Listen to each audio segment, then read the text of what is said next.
touring the damage there at Springfield Middle School, saying that they are now in response mode and also telling people not to let their guards down. Meteorologist Kat Campbell reminding us that we are still under a tornado watch, Wilson County as well. But we are following some breaking news right now.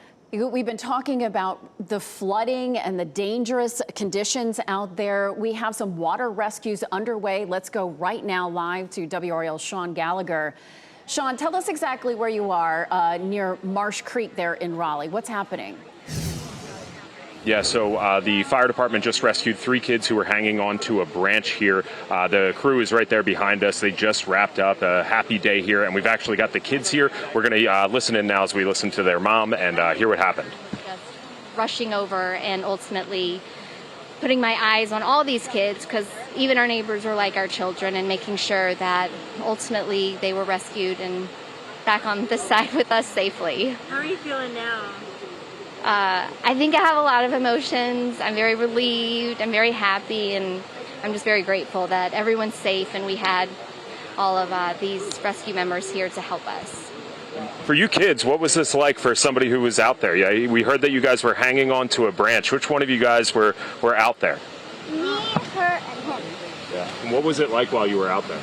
It was very scary because the water, it was just rushing on, and there were a bunch of sticks, and they were hitting us, and it was really scary because at the end Kelly was like, she was barely holding on and one foot was up, and then the rescue team came just in time to come put her in the boat. Wow. And Kelly, what was that like? Well, I was scared, and I knew I wasn't gonna fall, but like I was starting to get really nervous. And how did you guys get out there? Well, so we were taking like a bike ride through the forest, and then we I think we got off our bikes and we discovered this, and then Emma, my sister, he got across, and Gavin, he did too, and then Andrew, me, and Evie, we were trying to cross as well, but then Andrew, like, he held onto a branch, and then it broke, and then he slid down, and he held on, and then we just one at a time fell again. And Gavin, I mean, is this a lesson for you guys to not do this? Yeah, it is. So I think the lesson is that be more safe around like heavy pressure water, and don't go places you're not supposed to. And when I saw that everyone was like in trouble, I immediately called 911, and that's when all the parents and the fire department came here, and then everyone was okay. Yeah. And all's well that ends well. I mean, Mom, you were pretty happy to see. I mean, when you see how fast this water is behind you, does that make you scared?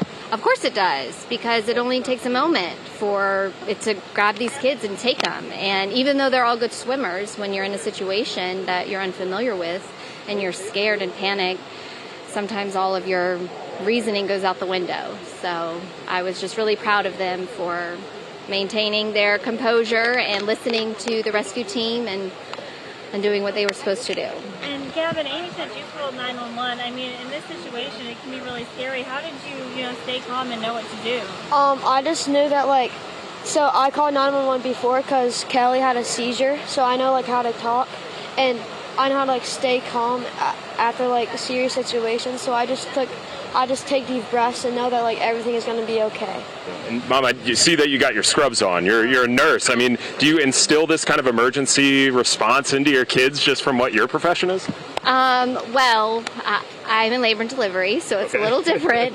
But I do try to teach them awareness of their surroundings, and just, I mean, you do the best you can as a parent, and sometimes kids get into trouble, but I mean, knowing what to do, listening to each other, looking out for one another, even when they're in situations, I think these kids do a really good job of doing that with each other. So, you guys gonna go in this water ever again? No, definitely not. It's scary.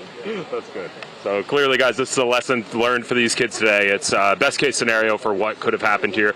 You can see the water behind them clearly rushing past. It is very, very fast, as you can see there behind them. This is the case that we've seen all over the place, whether it's Crabtree Creek, Smith Creek that we saw just a little earlier today, or right here behind us. But the crew with RFD, they had their high water rescue team out that we saw their trucks out front, and we got here just as they were packing up. A lot of smiles, and unfortunately that is not usually the case when we come to these kinds of stories, but a day like this, cause for celebration for everybody, these kids and the crew that helped save them. I feel like we can finally exhale. I mean, this was it could have turned out so much differently, but boy, those kids really had, Sean, don't go away just okay, Sean? yet. Sean? Okay. Great. All right, sounds good. Thank you, Chief. Okay. All right, there he is. Yeah, Sean, actually, can you show us what mechanisms that they had to use to save those children? I don't know if they had a boat or what they did to get those kids out of that rushing water. Yeah, so they actually have that all cleared out, but we saw they had one of those big, like rubber boats. There were 6 men carrying it out, and they had to get in here and hold on to it. I can try to see what these kids were hanging on to. Could I call you over here? What was your name one more time, hon? Emma. Emma. Where were your friends here? Were they over here on the branch? They were like, it's kind of hard to see, but you can kind of see there's like that tree hanging down. Yeah. And there was a little like branch, and Andrew, who's the boy in the blue striped towel, he slid down and held on, and then they all came after. And it's like, it's really hard because by that time where the water's rushing down, there was like none of that. So me and Gavin could cross. How long did all of this take? Like when we went down in the... Yeah, like how long was everybody out there holding on? Oh my gosh. It was like, well, this guy in this house, he came out and helped us, and it was about like 20 minutes, I'd say, because like the rescue team wanted to get here and they waited, so they didn't even know what to do because they couldn't get in. And me and Gavin, I'd say, were here for about like 5 minutes without doing anything because we thought they could get across, but... What was it like when the fire department got here? What did they do to try to save them? They... honestly feels like a whirlwind, but they, I remember they got up on that dam and they were like trying to throw stuff down to see if they could get it, but like it took them a while because if they let go, they would go all the way down there and like under a bridge or something. So they really just stood on that ledge and tried to like get them to like hold on to this, and then they got the boat out, and that's when they were able to grab them. But it was definitely challenging because they couldn't let go, but they had to get them, and yeah.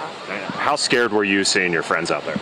Oh, I was really scared because my sister was out there, and she was the one that was slipping, and it was all like, it was honestly like really surreal because they were all like, we were fine one minute, we were all like joking and laughing, and then the next minute Andrew comes sliding down and they all follow, and then they're like yelling, and then this guy comes out, but it was really intense because we didn't know like what's going to happen or if they could get them, and it took them a long time to get out, but because they had to do everything. Like, so just that quick, it was all fun and games, and then... Yeah, and then it just took a turn, and then the water just picked up so quick, and it was raining, and it was like intense. And, wow, yeah. Amazing. Well, I'll let you get back to your sister, your friends, and everybody, but yeah, guys, this is a very scary situation that could have been a lot worse than how it ended up. I mean, the water here behind me rushing just like we've seen everywhere. Well, and this is why we talk about flash flooding, because that is how fast it does happen. They think that they're perfectly safe 1 minute, and then all of a sudden it is just a deluge of water.